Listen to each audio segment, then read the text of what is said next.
Our topic tonight is Africa, American foreign policy towards Africa. We all know that Africa is fascinating, of great interest to many people, important to American foreign policy, but obviously it's not at the very centerpiece of it in terms of news attention today. Although certainly the war on terrorism, as has been defined, is global in nature.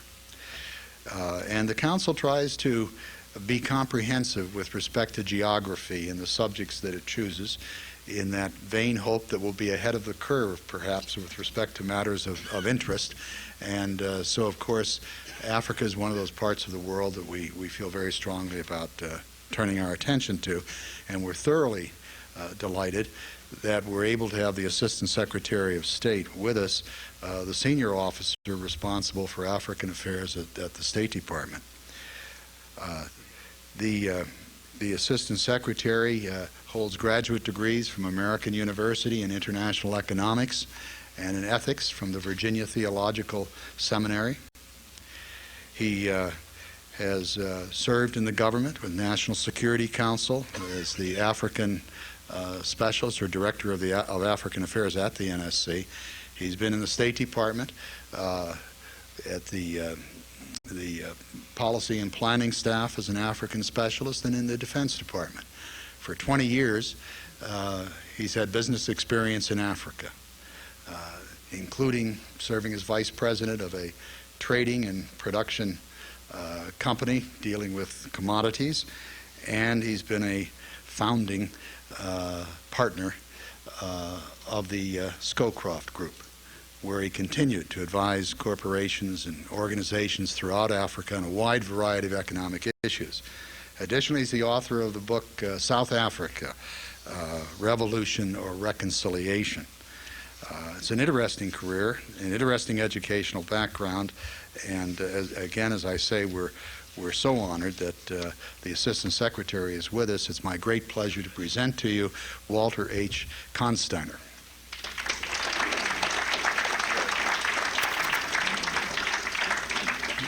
Thank you for those kind remarks. It's always great to be invited to a place, invited yourself to a place, because I'm often the fill-in for Secretary Powell, and it's always a little awkward.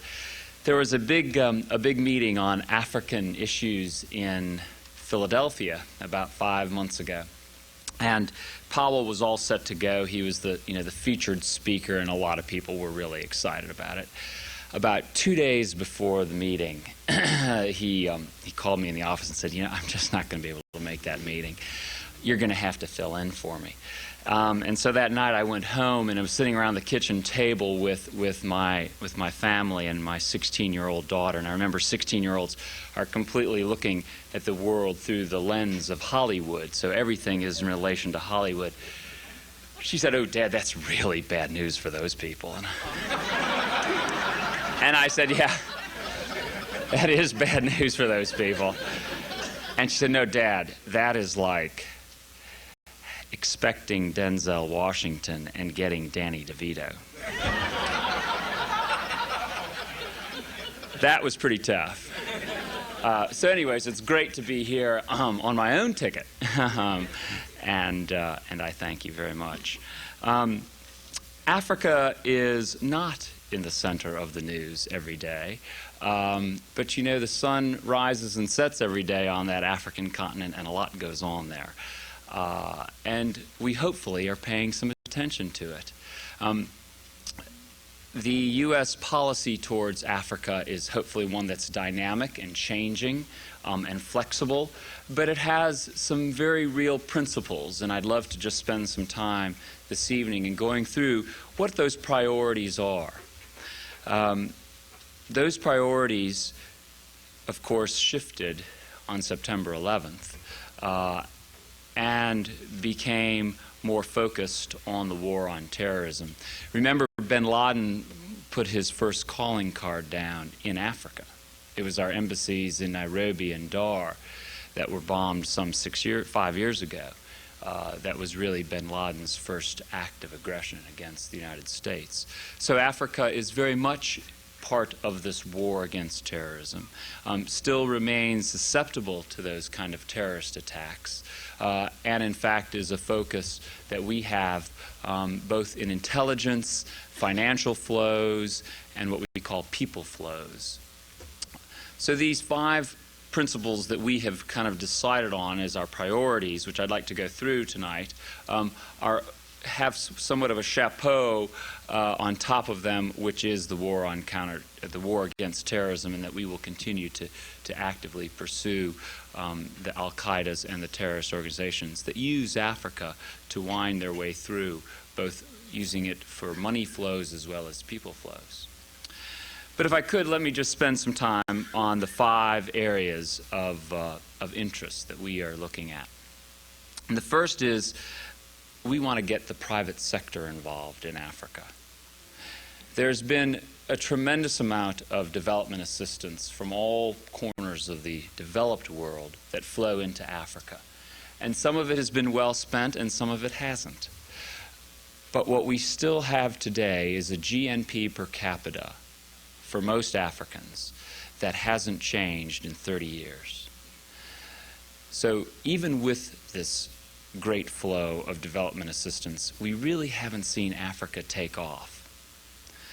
So what we're thinking is perhaps it won't take off until the private sector becomes involved. Now, getting the private sector involved is easier said than done. The private sector won't get involved if it doesn't have a reasonable assurance that they can get a return on their investment, that they don't have a reasonable assurance that trade will take place and that in fact those trading partners are dependable partners. So those are the kind of institutions that we need to build up. Now, I was reading a fascinating piece over the weekend, and part of this private sector interest in Africa that we want to stress deals with capital market formation. In fact, capital market formation is key for Africa. So there was a fascinating bond offering that I was looking at for a railroad. And the bond was basically being floated in Europe, in the euro markets.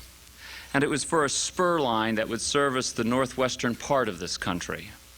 It was considered to have fairly high potential, or high political risk, because there were indigenous ethnic groups in the area that did not particularly want this rail line to go through. Passenger traffic was considered weak. That is, the potential for passenger traffic on this rail line was going to be fairly minimal. But the freight traffic looked pretty good. In fact, it was going to be moving primarily commodities and primarily timber. The rail line would terminate in a natural harbor on the coast, and the port there was having a serious increase in traffic. Now, this bond issue for this railroad in this developing country was not Mozambique. It was not Ghana. It was the United States of America in the 1850s. But that's where we are today in Africa. The railroads are just getting built in Africa today, like they were in the 1850s in this country. And it's those that are willing to take some risk and think a little bit ahead of the curve, as you were saying.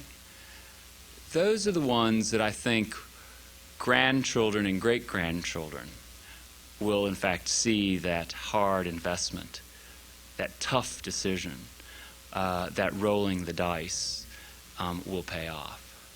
So that's my hope for the private sector part of these priorities for the Bush administration in Africa. The second priority is what we call democratic institution building, and that's really just another phrase for getting the African governments up to speed to be capable to attract foreign investment, to have an independent judicial system that will, in fact, honor contracts and transfer deeds of trust and make it possible for businessmen and women in the private sector to come and invest and trade in Africa. So that capacity building is a long-term, tough process that starts with education. And if there is an area that I believe that development assistance can prove useful, it's in the field of education. If you don't have an educated civil society, you're not going to get the infrastructure up and running. The third area that we have to focus on is HIV/AIDS. HIV/AIDS in Africa is truly a pandemic. And it comes home to me in different examples all the time. I was in Zambia not too long ago, and someone was saying, you know, we had almost 1,000 Zambian teachers die of HIV/AIDS this past year. And I thought, 1,000 teachers dying of AIDS, how tragic.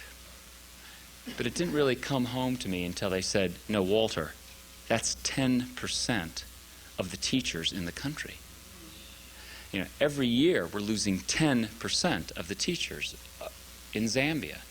There's not going to be an educational system if we don't recognize and try to assist in the stemming of this disease. The fourth area that we're going to focus on and are focusing on is environment. And that might sound like a peculiar thing for a Republican political appointee to stand up and say that environmental issues in Africa are particularly interesting to us, but in fact they are, for a couple reasons. Number one, the second largest hard currency earner in Africa today, after oil and gas, is tourism. And there's not going to be any tourism unless the ecosystems and the environment of Africa, which are unique and beautiful and worthy of saving, are saved. And so we need to encourage African countries to, in fact, help those ecosystems and preserve them, so in fact tourism can continue to flourish. The fifth area that we focus on, and one that I spend enormous amounts of time on, is what we call conflict resolution. And that's a nice term for stop the wars. You cannot have any of the other priorities. You cannot develop the private sector. You certainly can't run an HIV/AIDS clinic. You can't protect the environment if you have a war going on. Any given time, there are probably about 5 or 6 low-intensity conflicts or wars going on in Africa today. There are 3 major wars going on right now. Sudan is experiencing its 19th year of a major war. Congo is still very much a live shooting war, and that's been going on now for about 5 years. Angola, fortunately, we had a peace process that was signed about 3 weeks ago, so that there's some hope there.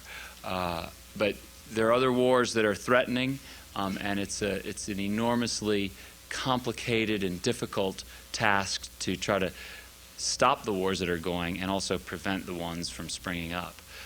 But it is indeed an area that we spend a lot of time. In fact, I was in New York today working with the British and the Norwegian foreign ministers on how to prevent continuation of the Sudanese war, where you have a situation where an Arab Muslim North is very much oppressing a Southern black Christian population in the South, and it's getting increasingly intensified because they've in fact discovered oil in the South and have built a pipeline right to the coast to Port Sudan. So there are all sorts of mechanisms that we can use as the international community, but inevitably it's the U.S. that our partners, our European partners and our African partners look to. They are constantly looking at how are you, the United States, going to solve this problem, and how can you, the United States, allow this war to continue. So if we like it or not, we are thrust into a leadership position, and we do have some clout now, and we do have some leverage, and we need to be careful, but we need to be clever, and we need to use it successfully. What I think would be really most helpful is if we just went to question and answer, and any area is open, and I'm free and happy to discuss anything that's on your minds. The question is the United States doing enough, or its share, with respect to financially supporting the anti-AIDS effort? Right. It was a year ago that the Global Trust Fund for HIV/AIDS was established. Kofi Annan, Secretary General of the UN, really kicked it off. The United States has now committed about 1.5 billion to it. We've paid in a $500 million, and we will continue to pay in additional funds, which is a great start. But as Secretary Powell says, it's a start. Which is exactly the right way we hope the international community sees it as well. That we are all just putting in the initial capital. I might add that we actually have considerably more money than that being spent on HIV in sub-Saharan Africa outside the Global Trust Fund. The Global Trust Fund is very good, we think. We haven't really seen it function yet. We're optimistic. We think it will function well. But in the meantime, we are also spending close to about $800 million in sub-Saharan Africa through CDC, our Center for Disease Control. NIH has programs, so a whole series of other medical and educational, really, because a lot of this money is going for educational purposes. The whole discussion of antiretrovirals, do we do antiretrovirals in sub-Saharan Africa or don't we?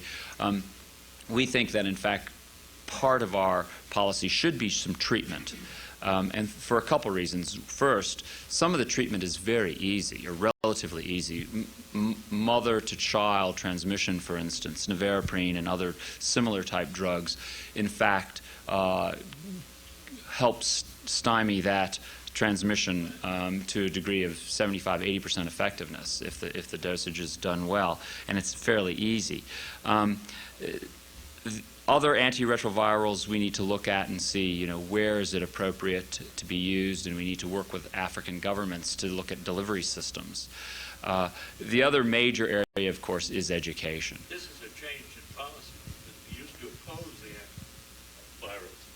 the virus. We've stressed in the past around the world. We've stressed in the past that we needed to focus on education, and there still is a stress on education. But there clearly is a time and a place for antiretrovirals, and the mother-to-child is a particularly good case to use it.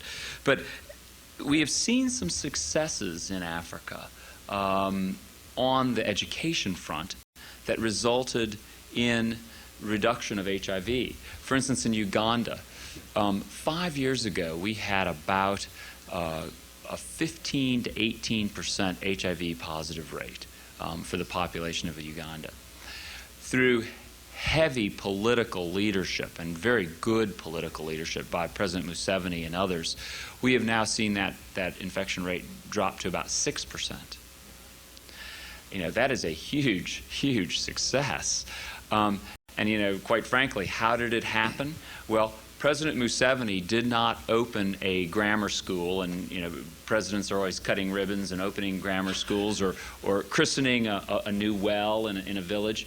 He would not do a public event without talking about safe sex. That's what he did. It was taboo and it was hard, and yet he did it every time. And his cabinet started figuring out that this is the policy, and so they started doing it, and the chiefs started doing it. And in fact, the education process took hold.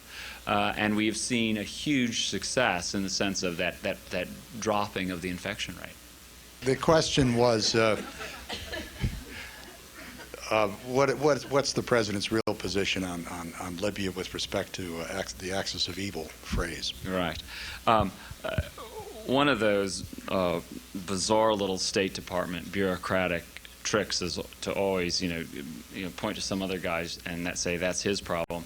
In this case, Libya is actually not in my domain.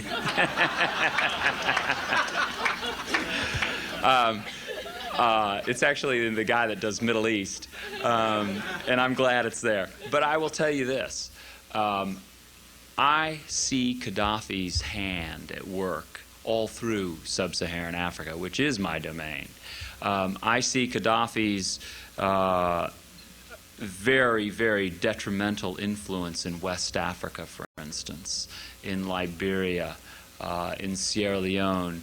I see it now, most recently, in Zimbabwe, where you have a fascinating situation where President Mugabe, who is completely isolated in terms of the Western world, and increasingly isolated in terms of the African world, he went to Gaddafi to help bail him out with oil.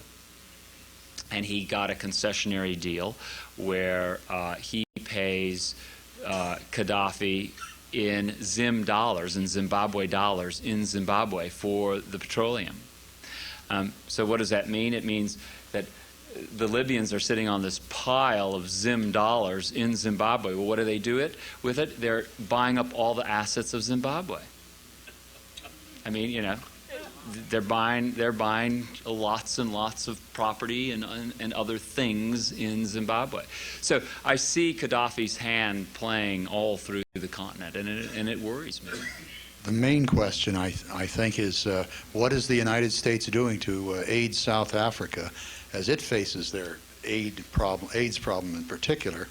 But you also alluded to the misunderstood position of the president of South Africa, and perhaps you would comment about his view of the AIDS problem as well. There was a cabinet-level decision to move forward on nevirapine, the mother-to-child. At what cost? That is a question that remains for them to be dealt with, but they had been blocking it in the sense of they wanted to do some tests. They weren't sure if this particular pharmaceutical was safe or appropriate for their population groups. So the cabinet, in fact, decided that they had received enough data that, in fact, the pharmaceutical was safe and that they were not going to stand in the way of it being distributed.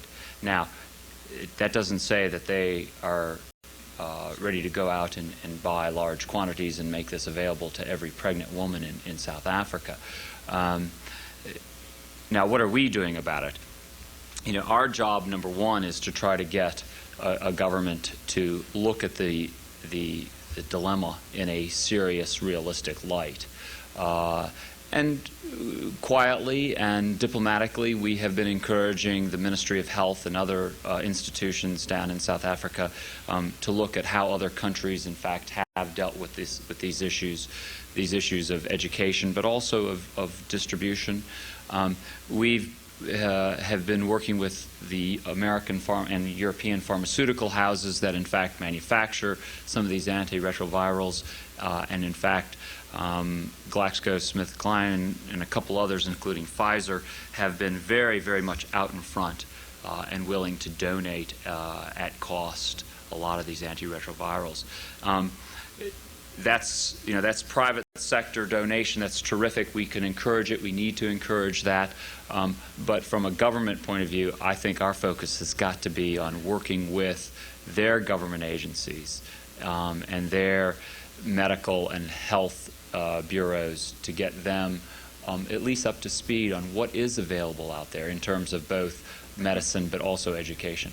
In that sense, it's fascinating. We offered a program to send South Africans to Uganda to watch and to listen and to learn and to see how the Ugandans did it, and they just came back, and it was a very successful kind of cross intra-African dialogue.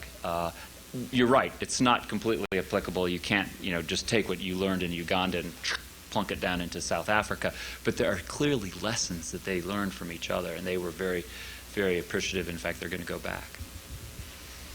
I should note, Lane Burke's a longtime member of the council, a woman who just asked that last question, and she has just returned from 4 years with the Peace Corps in Africa. Not the first thing she's done in her life, but a very impressive act. Yes, ma'am. Can I just interrupt for just 1 second? The Peace Corps is a fabulous institution in terms of getting the education in sub-Saharan Africa on HIV. I didn't tell you.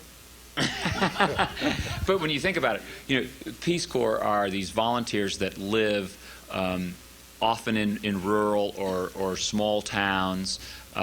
They live with the people. They become part of the community. They, in fact, are the community. They are the fabric of that community. And because of that, they're very much trusted by the community.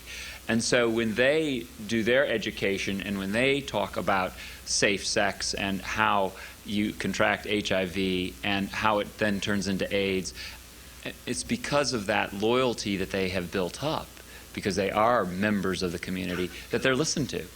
So it turns out that the Peace Corps has been a fantastic education delivery system for sub-Saharan Africa. Just not enough of them. The observation is that in countries like Sierra Leone and Liberia, there's been enormous hardship and suffering during the wars that you've referred to, and it hasn't had the attention of the United States, which your question implies it should have.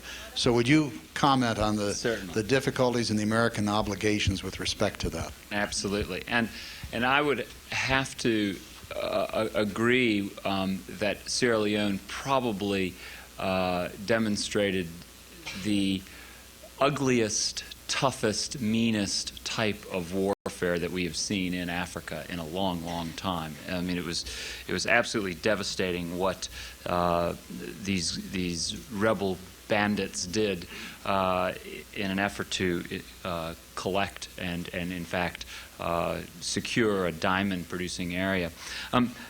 But I will say this, that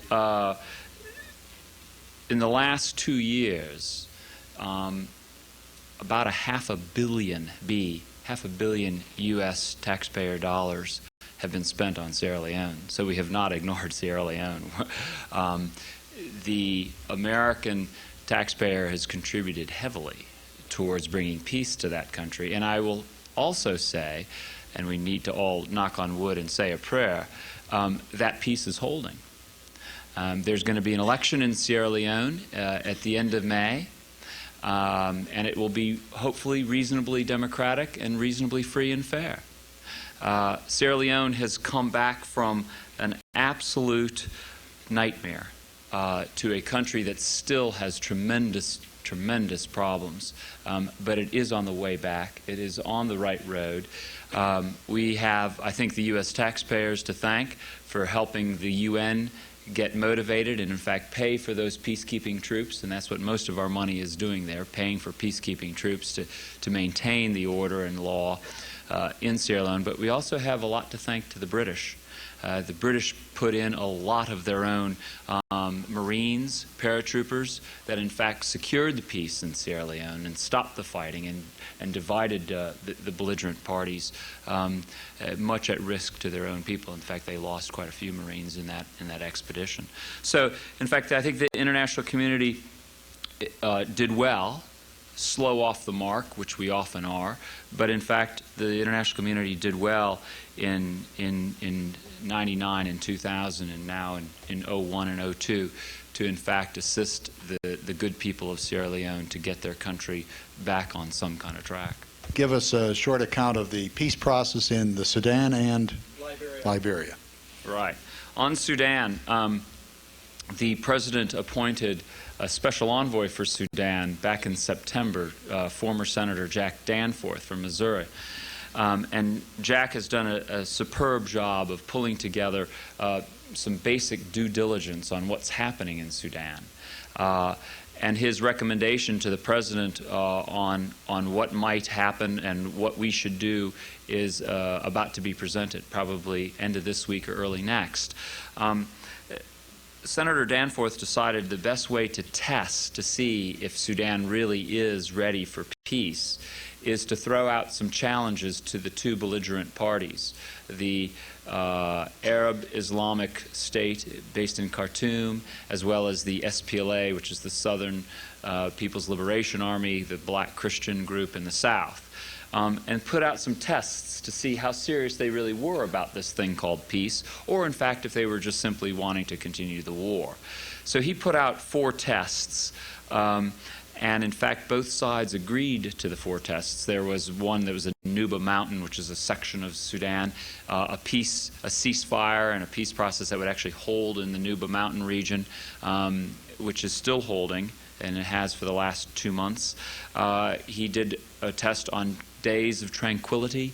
That would be entire areas of the country would have a ceasefire for 2 weeks, 3 weeks, so we could go in and do polio vaccination for the children, for instance.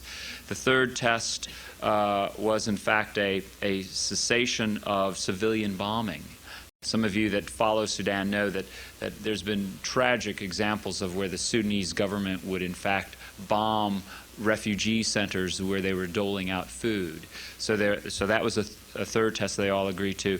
And the final test was International Slavery Commission. Slaving still goes on in Sudan today. In fact, that Slavery Commission was constituted about 2 months ago and just returned yesterday from their first trip to Sudan to look at ways how we can prevent slavery to continuing using certain early warning systems. So these 4 tests that Senator Danforth threw out there, in fact, have been responded to very positively by both sides. So I don't want to step on Senator Danforth's lines here in the next few days, but we think that it looks very likely that the recommendation will be that the U.S. government does need to fully engage and assist the Sudanese in searching for peace, and we plan to do that.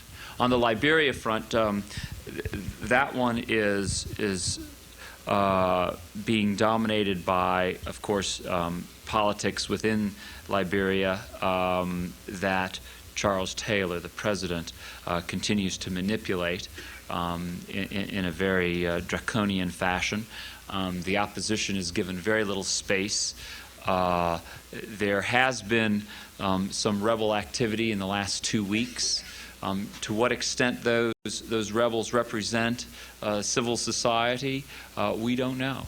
We're trying to ascertain and get a little bit better feel for what that rebel movement's all about. The reference was, the observation was made that you referred to statistics with respect to the teachers suffering from AIDS.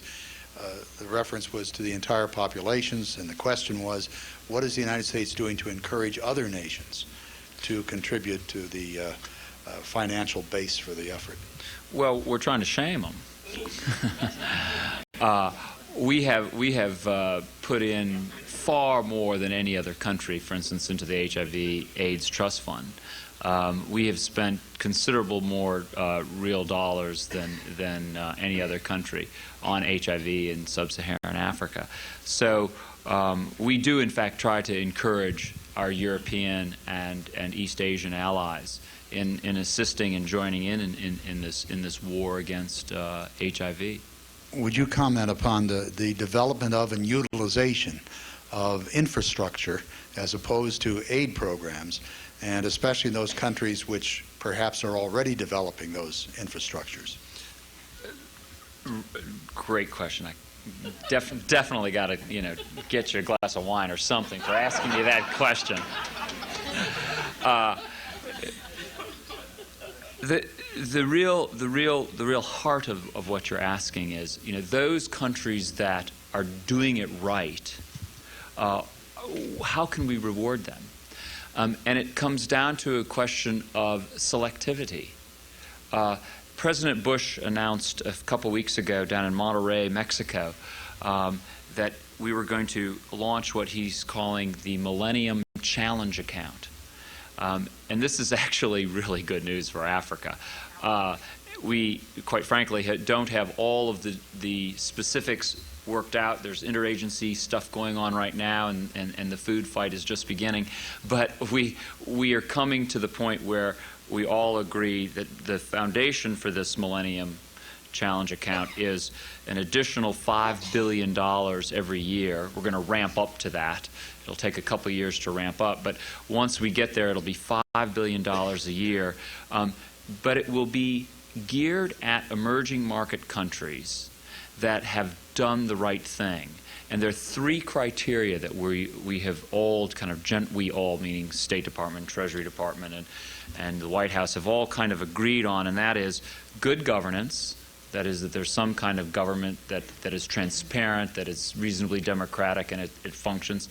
Second criteria is delivery to people, health and education. Are they delivering these benefits and, in fact, these institutions to their people. And the third is essentially economic liberty. Do they allow the local businessman to be a businessman? So those are kind of the three criteria. Now, how we actually measure all that is going to be where the food fight comes in. But you will end up with not a lot, but a handful or a couple handfuls of countries that we really focus on, that are doing those things, that are actually delivering these things, or trying to set up delivery systems for their people. They're trying to have good governance. They're trying to let the private sector flourish in their country. And I don't know if that's 6 or 7 countries in Africa, or if it's 8 or 9, but it's probably not more than that. But those are the countries that we are going to say, these are the deserving ones, these need to be rewarded, and let's take this money and make it really happen for these people.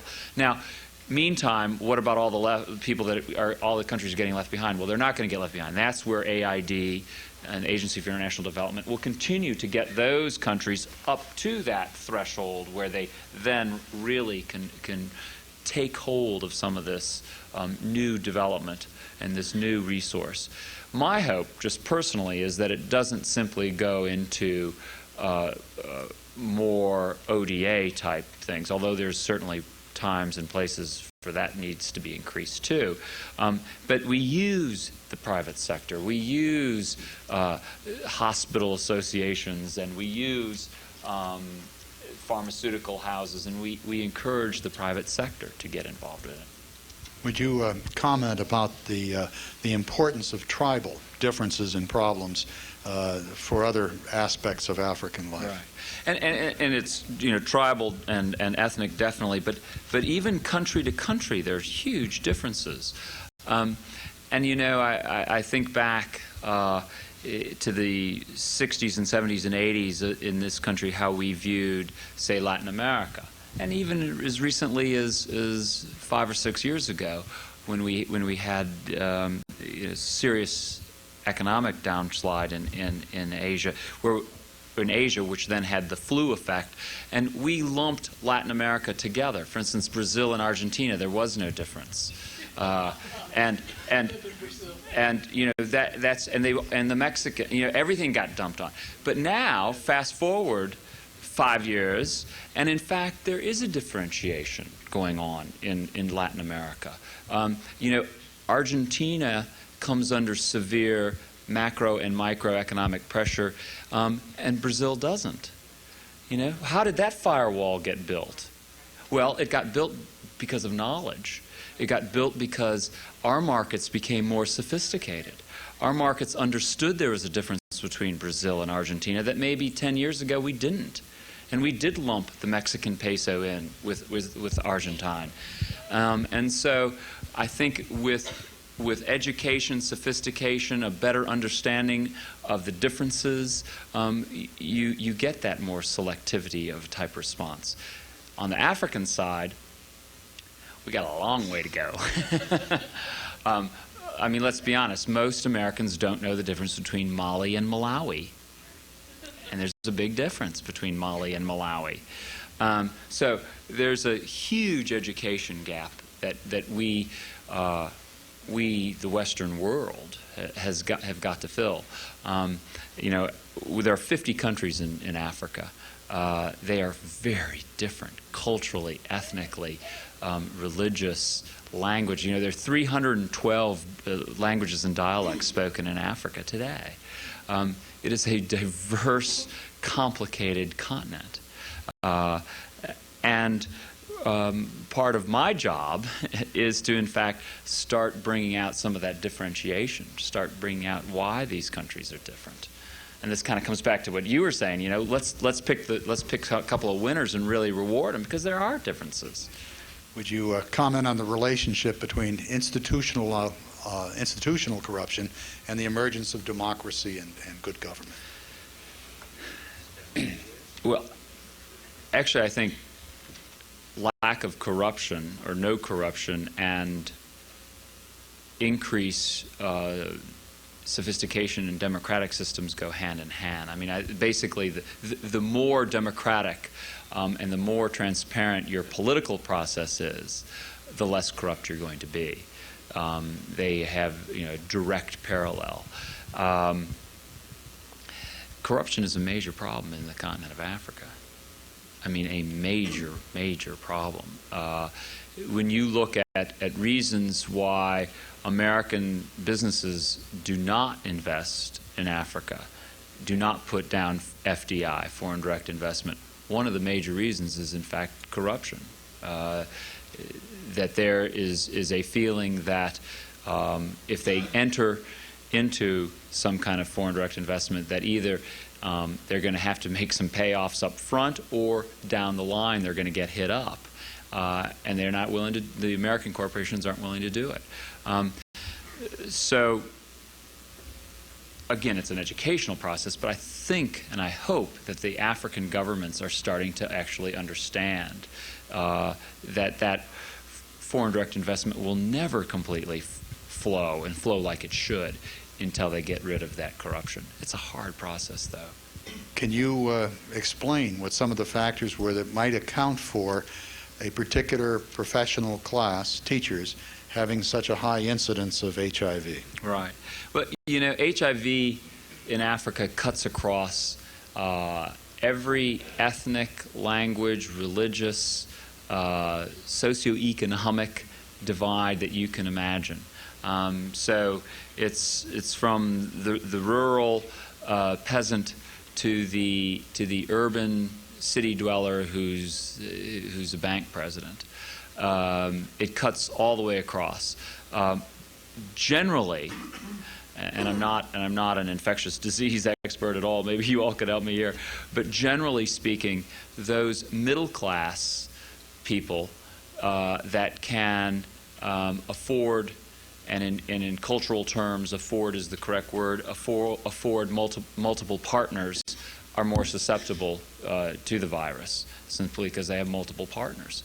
And teachers have a certain income stream that would allow them to have multiple partners. Could you particularly comment on the financial assistance and other possibilities for East African countries?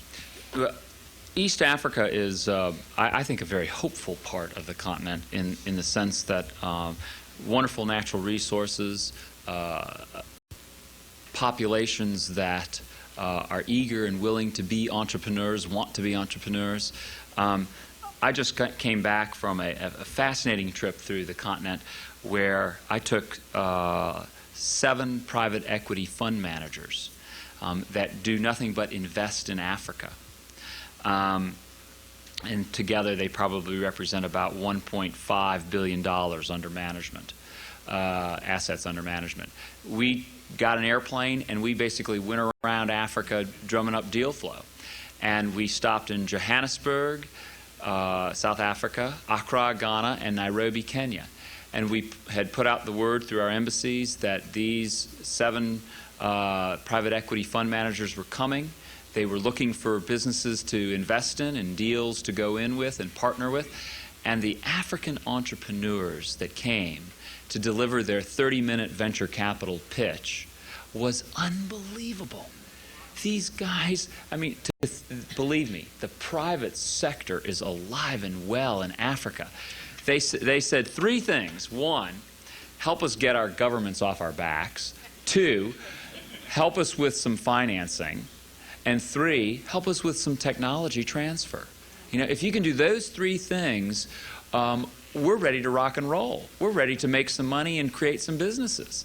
Fascinating deal flow. Everything from, you know, cotton plantations in Zambia to IT and call centers in Ghana to fabulous horticulture cut flower production in Kenya and Tanzania. You know, Kenya and Tanzania now provide Europe with almost 80% of their cut flowers. They fly every night up to Rotterdam and Amsterdam on these big cargo planes. Fabulous greenhouses all through Tanzania and Kenya, and these guys are making money. I mean, this thing is working. So anyways, I'm very optimistic. It was a long way around to answer your question, but I'm very optimistic about Eastern Africa. And what we need to do is continue to help these African entrepreneurs to get their businesses established. And we need to encourage the American investors, like these private equity fund managers, to go and take a look.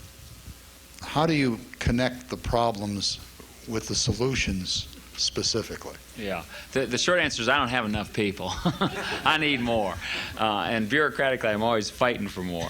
There are about 5,000 people that work for the African Bureau, that work for me, either in embassies or back at state. So we've got a pretty good cadre there. What we have to do is learn how to leverage those people. We have to figure out, the most effective thing they can do to get the word back to Washington, to get the word back to Baltimore, to get people aware of the opportunities that I think exist in Africa, the challenges and the problems as well, and they've got to help on the ground deal with those. But bureaucratically, that infighting for resources and people is a daily event. And I go to the office every morning with sharp elbows, because the guy from Christina, who's going to come up and talk to you in a couple of weeks from South Asia, has got sharp elbows too. And I can't watch all that money go out to Tajikistan. What can the United States and others do about keeping natural resources out of the hands of bandits and corrupt governments? There is a process called the Kimberley Process that has great potential. And we have both producing countries, the Botswanas, the Namibias, the South Africas, the Angolas, the Sierra Leones, the Russias, the Canadas. All of these are major diamond-producing countries around the world, as well as consuming countries, namely us. We're the largest consuming country of diamonds in the world. Japanese are second. They're very large consumers of diamonds. We are meeting in an international forum called the Kimberley Process, and everyone, both producers and consumers, are agreeing to a new structure, a new code. And basically what it does is it labels every batch of diamonds that are dug up out of the earth before they're cut, before they go to the Tel Avivs or the Amsterdams or the Calcuttas, and those are the big diamond cutting centers of the world. They are, in fact, batched and certified. So you might have a batch of 10 or 15 diamonds representing X number of carats, but that batch will stay together, and they will be certified which country they came out of. And essentially, it's a control mechanism, trying to determine exactly where these diamonds come from, to control them so they don't fall into the hands of the rebel groups, and they don't get abused to fuel things like Sierra Leone civil wars. So we're very much part of that Kimberley process. It is a combination of public-private, both governments as well as the De Beers company, for instance, and other diamond companies are all actively working it, and it's coming together. What do you do about birth control and women's rights in Africa? Women's rights in Africa is actually not only a human rights and civil rights kind of question and a gender rights question, it's also an economic question. Most of the agricultural production in Africa today is actually conducted by women. Now, livestock probably less so. Men generally are the herders, and the boys are the herders. But as far as actual subsistence crops, growing the cassava, growing the mealie meal, the maize, that's mostly done by women. And in many African countries, women are not allowed to hold deed of property, cannot hold a deed of trust, which is a major problem. These women are actually the farmers. They're the producers. They can't go to a micro lender or a small banking institution and borrow money for their seeds this year because what's the collateral? Well, the collateral is the title of the property, but they're not allowed to have title of the property. So there's some real cultural impediments here that we, in fact, are spending some time and effort at working on. Now, as you know, as soon as you get higher income streams, and let's say you do get women to have property rights, and they do, in fact, have higher production, and, in fact, their income does go up, their birth rate immediately goes down. So if you can go to the women's rights issue, particularly on the land, you're going to get to the population problem. I might just add, with the devastation of HIV/AIDS, the growth rates in Africa are coming way off. I mean, it shows what an incredible impact AIDS is having on the continent. I mean, the average lifespan in Botswana now is 39 years. 39 years. It was 49 5 years ago.